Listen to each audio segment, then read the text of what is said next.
बिस्मिल्लाहिर्रहमानिर्रहीम। अस्सलाम वालेकुम मेरी यूट्यूब फैमिली, कैसे हैं आप सब। अल्लाह ताला वुसअत दे हमारे दस्तरख़ान में, हमें रिज़्क़ हलाल अता फ़रमाएँ और सेहतयाबी जैसी दौलत दें। और वो तमाम मेरे बहन भाई जो परेशान हाल हैं और मुश्किलात का शिकार हैं, अल्लाह ताला उन सब के लिए आसानियाँ पैदा फ़रमाएँ और उनकी मुश्किलात को हल फ़रमाएँ। सबसे पहले मेरे वो तमाम बहन भाई जो चैनल पे नए हैं वो जल्दी से मेरे चैनल को सब्सक्राइब करें और इसे शेयर करें, लाइक भी करें। जी, तो आज की हमारी रेसिपी है कश्मीरी चाय। कश्मीरी चाय जो है वो सर्दियों के मुनासबत से बहुत शौक़ से पी जाती है और बहुत पसंद भी की जाती है। इसका तरीका बिल्कुल ऑथेंटिक और रियल है जो मैं आज आपके साथ शेयर करूँगी। अच्छी चाय हमेशा अच्छे दूध पे डिपेंड करती है, क्योंकि जितनी अच्छी क्वालिटी का दूध होगा चाय उतनी ही अच्छी और मज़ेदार बनेगी। जी, तो इसके लिए सबसे पहले मैं अब आपको बताती चलूँ कि मैंने 1.5 लीटर दूध लिया है। दूध जो है वो फुल फैट दूध है और इसको मैंने इसके अंदर एक अदद 250 ml का एक पैक जो है मैंने दूध का वो भी ऐड किया है। और इसके अंदर मैंने तकरीबन 1 कप जो है वो पाउडर मिल्क का इसमें शामिल किया है और इसे अच्छे से मैंने बॉईल कर लिया है। बॉईल आने के बाद इसके मैंने हल्की आंच पे इसको मज़ीद पकाया है। अब यहाँ पे ये देखें 6 अदद इलायचियाँ, उसके दाने मैंने निकाल के उसको अच्छे से क्रश कर लिया है। आप चाहें तो इसके अंदर आप साबुत इलायची भी शामिल कर सकते हैं। इलायची अच्छी तरह से मिक्स करके हमने अब ये दूध को अच्छी तरह पका लिया है। या आप देख रहे हैं स्क्रीन पे इसके ऊपर कितनी अच्छी और मोटी वाली मलाई आ चुकी है। अब हम दूध को साइड पे करते हैं और इसके लिए हम कहवा तैयार करते हैं। इसके कहवा तैयार करने के लिए मैंने लिए हैं कुछ मसाला जात, जिनमें आप ये देख रहे हैं स्क्रीन पे 1 टेबलस्पून मेरे पास है ये बादियान के फूल, उसकी पत्तियां छोटी की हुई हैं मैंने, और 4 से 5 अदद के बड़े साइज़ की दालचीनी की टुकड़े थे जो कि मैंने छोटा कर लिया और इसको ये 1 टेबलस्पून इसकी भी मिकदार है। और 1 टेबलस्पून ही हमारे पास सब्ज़ इलायची है। तीनों की मिकदार तकरीबन एक जितनी ही है, ये आप देख भी रहे हैं। उसके बाद मैंने एक स्टील का बर्तन ले लिया, उसके अंदर मैंने 2 ml के साइज़ के आपने तकरीबन 6 कप जो है वो पानी के डालने हैं। और ये देखें 6 कप मैं पानी के मेजर करके तो इसमें शामिल कर रही हूँ, क्योंकि मुझे चाय जो है वो तकरीबन 7 से 8 कप चाय बनानी है, इस वजह से हम इतना कहवा तैयार करेंगे। अब ये तमाम जो मसाला है वो हम इसके अंदर शामिल कर देंगे और पहले पानी को थोड़ा सा गर्म होने दें, उसके बाद फिर इस मसाले को इसके अंदर शामिल कर दें। अच्छी तरह से उसको कवर करके तो इसे पकने दें। ये देखें पानी में जोश आ चुका है और ये मसाले का कलर भी और इसकी खुशबू भी बहुत अच्छी सी आ चुकी है। ये है कश्मीरी चाय की पत्ती, ये सब्ज़ रंग की पत्तियां हैं और ये खुश्क की हुई हैं। इसके अंदर काफ़ी डस्ट है, इसलिए मैं सबसे पहले इसको वॉश करके फिर इसमें डालूंगी। वॉश करने का तरीका आप स्क्रीन पे देख रहे हैं। मैंने बाउल के अंदर थोड़ा सा पानी डाल के इस पत्ती को इसके अंदर डाल दिया है और इसे हाथों की मदद से मसल रही हूँ। इसके अंदर काफ़ी हद तक डस्ट थी जो कि इस तरह से रिमूव हो गई है। 1 से 2 दफ़ा मैंने पानी को बदला है और इसे अच्छी तरह से धो लिया है। ये देखिए अब ये मेरे पास पत्ती है, इसको मैं इस जोश खाते पानी में डाल रही हूँ। इसको पानी में डालने के बाद हमने इसको अच्छी तरह से हिलाना है और हिलाने के बाद इसे पकने के लिए हम ढक देंगे। याद रहे कि इस पानी को, इस कहवे को इस कदर पकाना है कि ये पकते हुए आधा रह जाए। इसकी आग आपने मीडियम कर देनी है ताकि अच्छी तरह से इसका कलर इसके अंदर आ जाए और ये पकते हुए आधा रह जाए। कहवे को अच्छी तरह से पकने दें, दरमियान में आप इसको चेक करते जाइए। तकरीबन ये 30 मिनट तक इसको मैंने अच्छे से पका लिया है। अब देखिए ये कहवा जो है इस कदर इसका पानी आधा रह गया है। ये आप निशान तक देख रहे हैं, हमारे पास ये ऊपर तक पानी था, अब ये पक के इतना रह गया है। हमने इसका कलर निकालना है।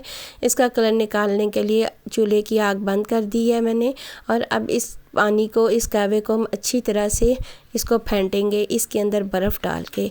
आप देख रहे हैं मैंने इसके अंदर बर्फ़ शामिल की है और अब इसको और इस अच्छी तरह से हमने फेंटते जाना है जब तक कि इसका अच्छा सा कलर ना आ जाए। कश्मीरी चाय जो है उसका असल में कलर पिंक ही होता है, लेकिन इस पिंक कलर को निकालने के लिए इस कहवे के अंदर से यही एक कमाल है जो कि आपको सीखना है। आपने इसको जितना अच्छी तरह से इस कहवे को फेंटना है उतनी ही अच्छी तरह से इसमें से कलर निकलेगा। लेकिन याद रहे कि पानी ठंडा होना चाहिए। आप इसमें बर्फ़ इस्तेमाल कर लें या ठंडा पानी इस्तेमाल कर लें। अब यहाँ पे ये देखिए काफ़ी हद तक इसका कलर आ चुका है। इस कलर को मज़ीद थोड़ा सा और तेज़ करने के लिए इसके अंदर यहाँ मैंने 1 चुटकी के बराबर मीठा सोडा इसमें शामिल किया है और इसको फिर अच्छी तरह से फेंटना शुरू कर दिया है। इसको फेंटते जाइए। ये देखिए आप स्क्रीन पे देख रहे हैं कि पहले से ज़्यादा इसका अच्छा कलर आ गया है।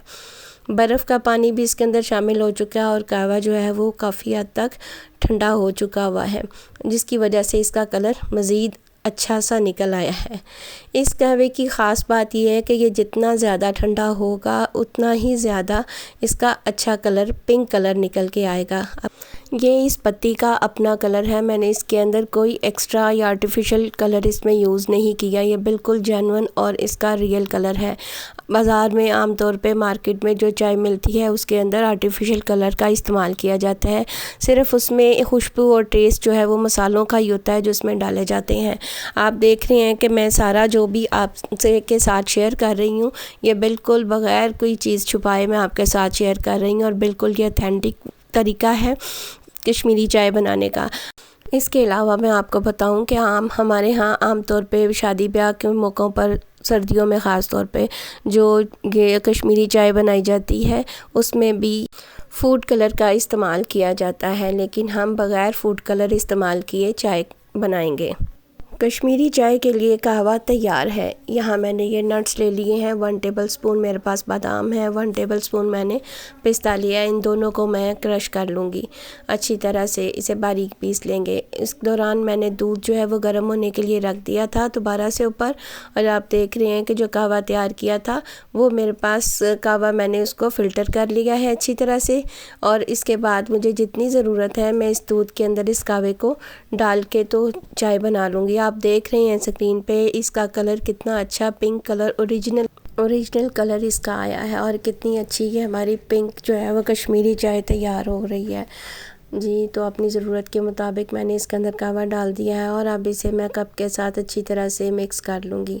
लेकिन ये भी ख्याल करना है कि इसकी जो दूध की मलाई है वो भी टूटने ना पाए, क्योंकि इसके अंदर बड़ी अच्छी सी मोटी सी तय मलाई की आ चुकी है जो कि आमतौर पे चाय पीने में बहुत मज़ा देती है।